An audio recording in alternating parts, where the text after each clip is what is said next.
হঠাৎ কেন ছাত্র জনতার বিক্ষোভে উত্তাল নেপাল? এর পেছনের আসল কারণগুলো কি? আজকের এই ভিডিওতে এই বিষয়টি নিয়ে বিস্তারিত আলোচনা করার চেষ্টা করব।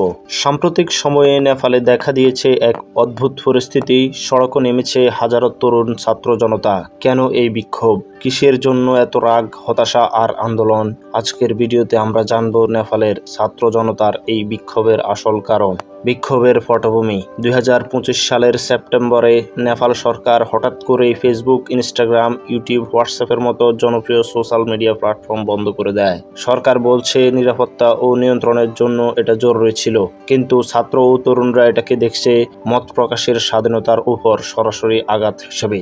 রাজনৈতিক দুর্নীতি ও অভিজাত শ্রেণীর সুবিধা। এরই মাঝে রাজনৈতিকদের সন্তানদের বিলাসবহুল জীবনযাপন, ক্ষমতার অপব্যবহার, যা সামাজিক মাধ্যমে নেফো বেবি নামে ভাইরাল হয়েছে, তা তরুণ সমাজের ক্ষোভকে আরও উস্কে দিয়েছে। এছাড়া ইয়ারবাস লেনদেনের মতো বড় দুর্নীতি মামলাগুলো জনগণের আস্থা ভেঙে দিয়েছে।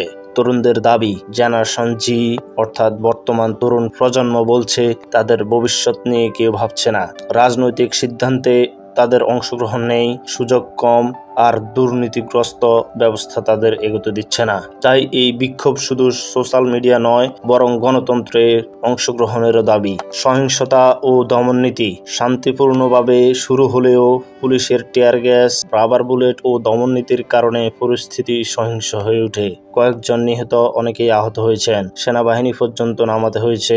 সরকার বলছে তারা শৃঙ্খলা রক্ষা করছে, কিন্তু আন্দোলনকারীরা দাবি করছে এটি তাদের ন্যায্য কণ্ঠরোধ। নেপালের এই আন্দোলনে দেখা যাচ্ছে তরুণ প্রজন্ম আর চুপ থাকতে রাজি নয়। তারা চায় স্বচ্ছতা, ন্যায় বিচার আর গণতন্ত্রের নিজের অংশগ্রহণ। সোশ্যাল মিডিয়া শুধু একটি অজুহাত, আসলে এই বিক্ষোভ এক নতুন প্রজন্মের কণ্ঠস্বর।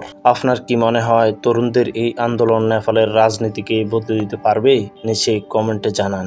ভিডিওটি ভালো লাগলে লাইক, কমেন্ট, শেয়ার করবেন এবং চ্যানেলটি সাবস্ক্রাইব করে পাশে থাকা বেল আইকনটি বাজিয়ে দিবেন। ধন্যবাদ। আসসালামু আলাইকুম।